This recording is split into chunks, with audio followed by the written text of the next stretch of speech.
Hello, everyone. Good evening. I cannot believe that we are beyond episode 6. We're ready for 7, and there's only one more after that because it only has 8 episodes. So, wow. Time really does manage to go by fast, doesn't it? Hi, Avis. Hi, Jennifer. Just as we wait for the little, there's like that little bleep of time and everyone to pop in. I wanted to just make a few announcements before I forget. One, if you're a Chris McNally fan, like I know Avis and Jennifer are, we wanted to kick off this week with the Sunday leading up to Saturday for Chris's first time as a leading man in a Countdown to Christmas Hallmark movie. And we decided to tweet or X on X, whatever you wanted to call it. I started early because I knew my day was busy and I wanted to have some stuff there that people could requote. And we're trending already. What I saw trending, because people see different things, but what I saw trending was Mary McNally Christmas. And hi, Carrie. And I don't know if the other holiday crashers was trending on my end. I didn't see it, but then Nikki put out there that it has a an official hashtag that goes along with it, and I think it's something like holiday schemes do come true. So instead of holiday dreams or something Christmas dreams or schemes, something cute like that. We'll have to look and we'll have to post and make sure we get that well known in the group. Hi, Rona. So, the other thing I wanted to say was I am working on getting some friends from Chicken Sisters on, as we wind down with the season. I'm hoping I have a couple of guests that come on. I'm putting that in order. So that would be fun to end the season with and get their feel and their vibe off of, making the movie or the series rather, because it is really, really delicious. It really is. And I can't wait to ask like 1,001 questions. And I'm sure you have some questions too. And then the other announcement that I wanted to make is that I hope you join me tomorrow for something a little different. So I'm going to be reviewing with a friend, and he is not a Hallmark guy at all. I had to make he had to I had to make him go download the app. So he has Hallmark Plus now, and he watched three Chris's movie from last year's ghost theme movie, which was Three Beds, Two Bats, One Ghost, which was fabulous. And then he watched Haunted Wedding, and we're going to review. And while we're reviewing live, let's hope it's not a catastrophe. We have a cocktail and a mocktail for you because he was my partner in how I started the whole channel actually. And then we have some crafts that are really simple and easy. And in between all that, we're going to be reviewing. And I hope I don't have a catastrophe in the kitchen because I have an extra camera and I'll still be able to chat with you and you'll be able to make comments. So I hope that you join us live. If not, you can catch it later if you want when it comes up. I would love to eat some hush puppies. Yes, we need a Chicken Sisters cookbook. And I thought it would be fun. I don't know where to reach out though and get different recipes people have for their fried chicken and then different recipes for I have recipes for all of that. But my mother was a chef and my grandmother was a chef, and I'm pretty good in the kitchen myself. But the hush puppies, even the corn fritters that Frank had made earlier, Frank Jr., Jerk Jr. is what I want to call him. JJ. And like the biscuits and that beautiful raspberry pie. What was it called? Something like broken hearted pie or Avis. I remember you telling me that. I love fried green tomatoes too. Oh my goodness. As an Italian, we fry tomatoes all the time, but we do the plum tomatoes and they're red. Oh my goodness. They're like a delicacy. Okay, so let's dive in, okay? I wanted to talk. That's what I say when we're talking about the way home. Let's dive in. Some things that stood out for me, I'm going to hit them. But one of the things I really wanted to focus on because I had to write them all down. We talked a little bit about it last time, and before that, how could you not? But some of the crazy sayings that they have, and it cracks me up what they say. So just in no random, it's in random order, in no special order. Um, when Frank Jr. was talking to his mom and coming up with excuses, she says that dog don't hunt with her southern accent. And then of course this one, a bump on the log. I use it all the time. When Gus first met poor Sergio and he was like, having women troubles and his heart was broken. He was laying on the couch. She called him a bump on the log. But the one, the one that was the best for me was and we're going to talk about this in a minute, was the innuendo of when the narrator was telling the story about Gus and her friend. And I love how that was written, how that led up to what we knew was not really a sexual relationship. But when she said that Gus was having her biscuit buttered, I was like, oh my God, that one was wild. And then when Gus was mad at Nancy and she said to her, like her people were slimy, slimy as a pond rock. And she's Nancy came back and said, now this I've never heard. If anybody's heard this, let me know. Slimy as a pond rock. Thank you, Avis. This is what Nancy came back with. You have more cheek than an 8-month-old baby. I have never heard that before. I think that's funny. So anyway, these are just some of the many, many, many little one-liners that come out.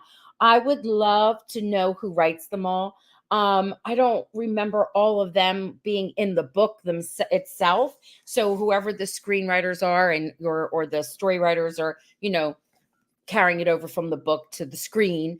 I would love to see, are they sitting there researching, or is there somebody with a book of puns or one-liners? That kills me. So have you ever heard that one before? Those of you out there, you have more cheek than an 8-month-old baby. I thought that was wild. That's where the name Babyface comes from. Avis. Oh, really? How about that? I'm getting a little lesson here. I mean, I have to teach figurative language to my kiddos in 5th grade. I mean, we're hitting it hard right now. And that's just one I've never heard of. I guess it's like more of a local. I'm going to look up the history of that. Thank you, Avis, for that. Pretty cool. Okay, so the writing is just so good. I was talking to the publicist for the show, and she was reading my old email that I had sent her, and she's been so busy, she had a chance to go through her emails. And I was telling her how much those of us that are watching it just love it.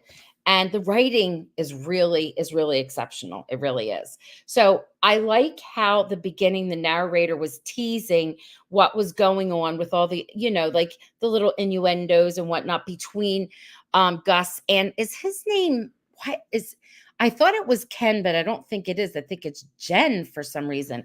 I forget what his name is. Refresh my memory on that one. But of course, he's an acupuncturist, which we kind of thought it was something that had to do with medicine. But just even the way she tells Sergio, you got to skedaddle, right? Make yourself, what was the word she said? I don't know. I forget what it is. Anyway, goodbye, get out, right? So she opens up the door and she goes, how I don't like to be waiting for you. And when he walks in, he looks around and he's like, should we do it in the fridge, which is a walk-in, or on the counter? And his eyes have that look. And we're still like looking at it like it's something salacious, right? And then the way they're talking, he says to her, that's when the narrator says, oh, it was, is Gus going to get her biscuit buttered? I was like, oh my God, that's like salacious. And the innuendo was killing me.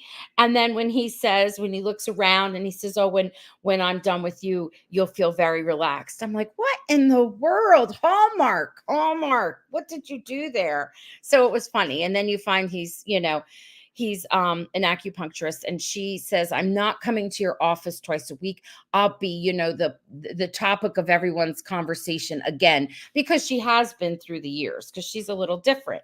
And that's something that I was thinking about. Like, this happens again and again. In the beginning, when there was a recap, Nancy was like saying to Amanda, you're not a Mimi's girl. You're a Franny's girl. And you should honor your vows and do the right thing.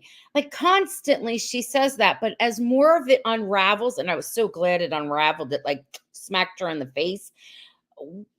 I would rather be a Mimi's girl or Mimi folk than Franny folk because they're nothing but fake and nasty. You know what I mean? Um, Ava says, I've heard get your biscuit buttered with some honey on top. Oh, dear Lord, it's getting worse now. Okay. Those visions, Avis, I'm taking that off. Oh my goodness, it's funny. So, anyway, Nancy says it again at a pivotal point in the story, and it all crumbles around her. So these are just, I'm just gonna. There's a lot that happened, and we don't need to recap because we all saw this together.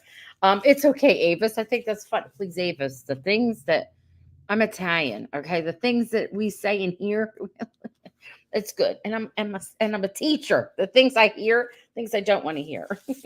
So I thought it would be really cool to not look at it that way in sequential order. If Kathy were here, she'd be so happy because she likes to hop around.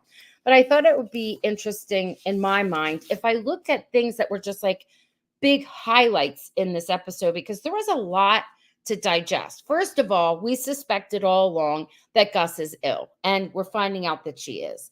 I feel like in the book, she had something way more serious than what they're going to make it out to be in the show. I don't know if you feel the same way, but we kind of all guessed that, and it got more obvious as it went on. It was kind of it was fun at first. And then we're like, oh yeah, okay. The thought of it, that first episode of her with the younger man, and then you're like, nah, that's not where it's going.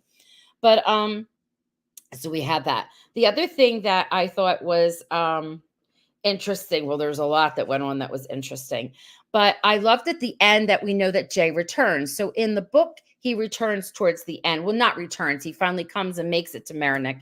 So now he shows up just like it was in the book, which I'm glad. And from the book, I won't give everything away. He's a pivotal part in helping actually with what goes down, a big hot mess. Now, in the storyline in the book, Big Hot Mess at the end was caused by Sabrina, but this time it looks like Frank Jr. is causing a big hot mess by listening to those crazy tapes. So he's listening to those tapes in his car going, yeah, yeah, and acting like a horse's butt. And his wife is listening to a podcast about choose to be happy. And the podcast's not really working for her, and those tapes are not working for him. They're bringing out the nutso-ness in him.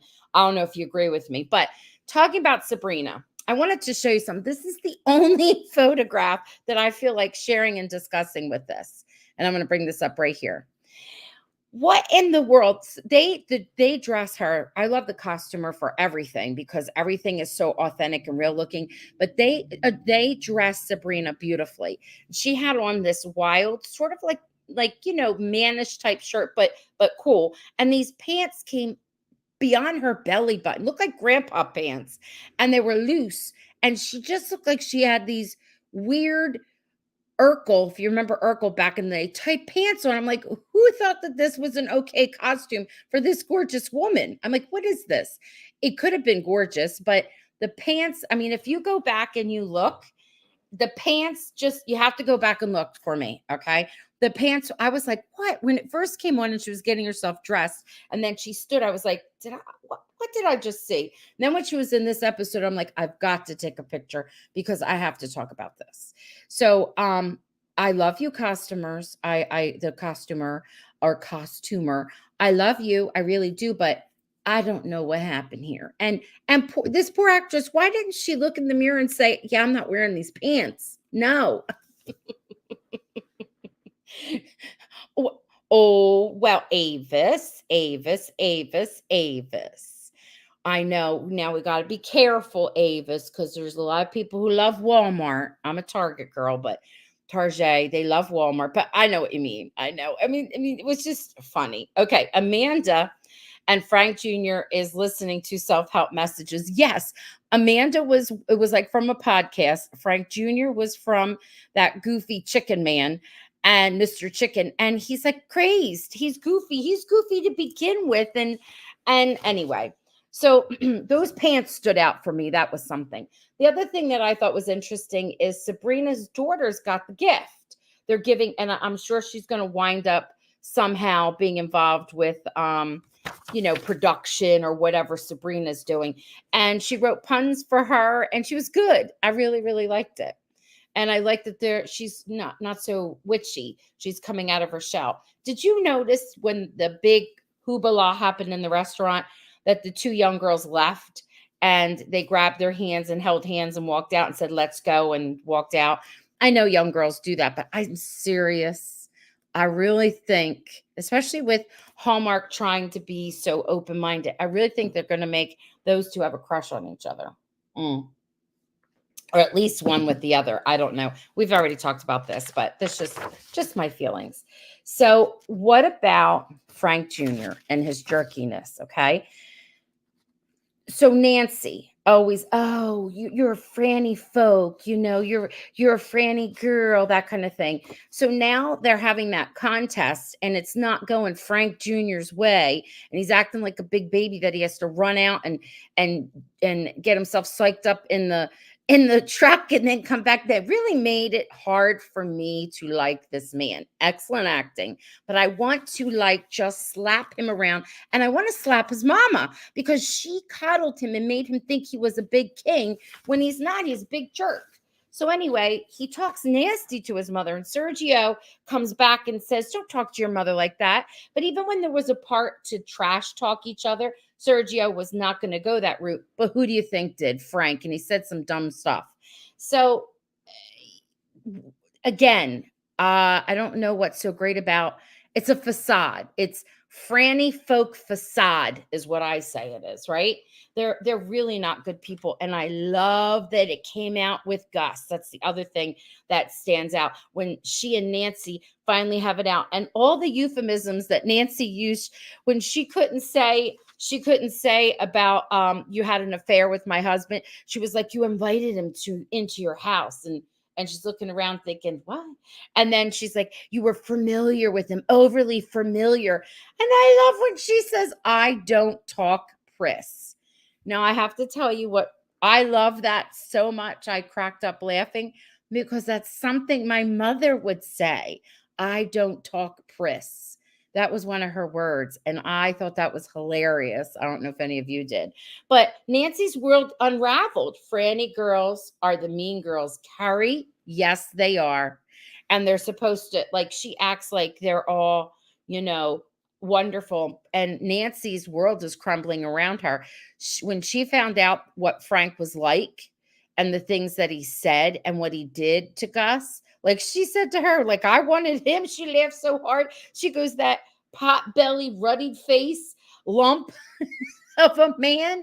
Oh, I thought that was great. And earlier, Frank Jr. had said to his mother, if marriage is so wonderful, why didn't you remarry? And she's like, oh, because as if he broke the mold, please. She takes her ring off. Listen to me. I think she's taking her ring off and she's going to go visit church. Okay. And while she's visiting the church, I think that she and the pastor have feelings for each other, even though he is younger than her. I love it. So let's see. Frank Jr. is a jerk. He's trying so hard to be the successful alpha male, but he just comes off as a petulant baby. You are right. And I even think, isn't that the word? Is that the word that Sergio says to him? I don't know. Yes, she is going to see the pastor. She is. If you were Catholic, she was going to confession. Yeah. Uh-huh. But she would need to go to confession. So I am so excited to see where that goes. And I have to tell you, Matthew is adorable with his southern accent because I'm so used to listening to him with an American accent. And then of course he has his British accent when we get to talk to him. And now he's got a southern. It's kind of wild. I love it. I'm going to have him on. Yes, he must come on. He will. He will. He will. As things move along, and he'll get to talk about, his storyline, which I hope is as delicious as I think it's going to be. So those are some things that stood out. What's something out of this episode? Because I felt like it was jam-packed with stuff. What were some things that stood out for you, or that you're like, okay, I cannot wait to see where this is going? And of course, some mysteries were also solved, like of course the one with Gus, and is it Jen or Ken? It was so weird when I looked it up. It was 3 letters that I didn't expect it to be, so I have to go and look. May giving the gifts to her best friend. Yes, Avis. That was really, see, that's another thing. May keeps, every time we see her, she keeps accepting and taking ownership for who she is and what she's done, and she's learning. So that is not what happens with the Franny folk, because it's the Franny folk facade. And you think it is Jen. So do I, Carrie. I think that's what it is. Thank you. And yes, and I thought that was clever. And I like how his feelings were hurt, but she wanted to know what her toxic trait, what was wrong with her. Because remember when she was talking to Sergio, that was a really good conversation they were having. And Sergio, she said to Sergio, like, she's like, "Oh, you kissed my sister." And I thought it was a little weird how open and relaxed they were with this, because I don't care that Frank Jr. is a big jerk. He is. She's still married. It was almost like, "Oh yeah, she's never going to leave him," kind of thing. Oh, you kissed her. And I'm thinking, you're just so out and open and okay with that, with your sister cheating. That bothered me, but that's okay. But the part where she says her toxic trait, Amanda's toxic trait, is she always stays. And he's like, "Oh, what's your toxic trait? You talk trash on your family." And she's like, I'm my mama's daughter." So I thought that was cute. Um, Now, a big wowzer was, they have words, Amanda, and accidentally, I don't know, on purpose, and Sergio, they're having this whole conversation, a bit of a heart to heart, rip the band-aid off, about their feelings. And she says, because you got like probably 1 foot out the door, and you've kissed many girls, hundreds of girls. Who kisses hundreds of people? I mean, really, really, just that's disgusting, kissing hundreds of people. Anyway, he says, "Get in my truck." Really? You get in somebody's truck to take a ride with somebody that you have feelings for? And they go and they look at his property, right? Hold on. What's going to happen to Gus now that baby Frank told on Gus and her hoarding? Yes, Rona. Let's get to that in 1 minute. We're going to talk about that. But now the big waha, there they are climbing on each other, kissing each other in the truck. But before they do that, Amanda says to him, like, what did you think of me? And he goes, "Well, that you were the smartest, the prettiest, the weirdest." I love how he said that. The weirdest, girl in town that he's met in a long time or whatever. And he had feelings for her. And he doesn't have 1 foot out in the door. "This is my property. This is where I would like to build a house. I've had my heart broken. I'm taking a chance on you." On a married woman. Okay. You're taking a chance on a married woman. Let's put that out there. Okay. Now, here's my question to you. Do you think Hallmark's going to go there? Do you think that they're just going to kiss and stop? Or are they going to be adulterers? What do you think? You think, like, I mean, they already are doing something wrong, but do you think they're going to, like, really have things to atone for? Really go to the confessional if they were Catholic? I don't know. All right. You are right, Rona. Sergio speaks the truth. He does. He's one of my favorite characters. And Sergio bought the land to build a home because he wants to live in the town. You're right. He does not have 1 foot out, like he said. And this, Rona, let's talk about this. So it comes to the end. So at first I thought that was Frank Jr. pulling up and was going to see them in the truck. I don't know how many of you thought that. But here he is going on the outside of town to the only phone booth in the world. Okay. And he goes to the phone booth, and I don't even know if I'd want to touch that phone. And he calls, and he it's calling about, because I'm king, I should do it, be the, like the prey and the predator, and about her house. So in the movie, I mean, in the book rather, it's Sabrina who kind of gets an angle of filming and sees what the house is like, and that's how it gets out. And then the whole family helps out, and the whole family being that Gus has uh, the aunties that help, but I don't, like, Gus has no females at all in her life. And that was interesting in the very beginning. She said, where all the women talked about her, it was men that she could blame everything on men, and she even said that in the storyline, yet she was surrounded by some really wonderful men, Patrick and Kenneth. and Sergio, and even Jen, who helps her out. So we're going to see, I'm sure of it, that everybody's going to come together to help get that house cleaned up. And I don't know where it's going to go from there, but that was another big, wowzer. So Frank Jr. is a pain in the neck. I have to say, Hallmark already, let's see, Avis. Well, Hallmark has already had divorced couples, so they might do at least a couple causing a divorce or having an affair, because it happens on a daily basis in this country, it seems like. Yes, Avis. I was wondering if they were going to I mean, not that we'll see it, because good Lord, this is not Netflix, but this is Hallmark.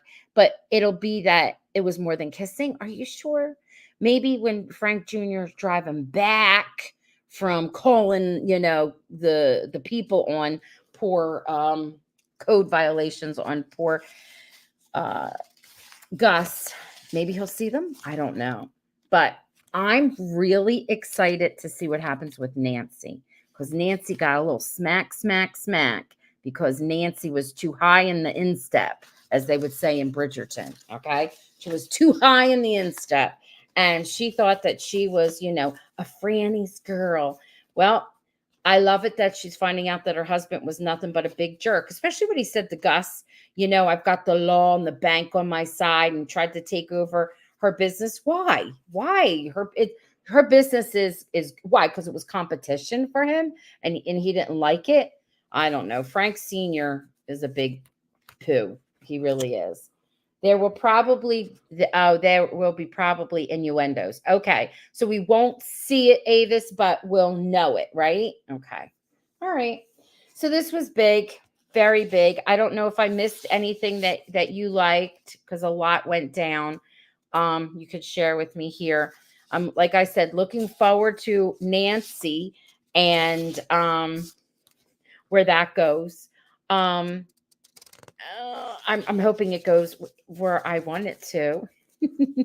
And I'm wondering about what's going to go on with Jay, and she's married in the book.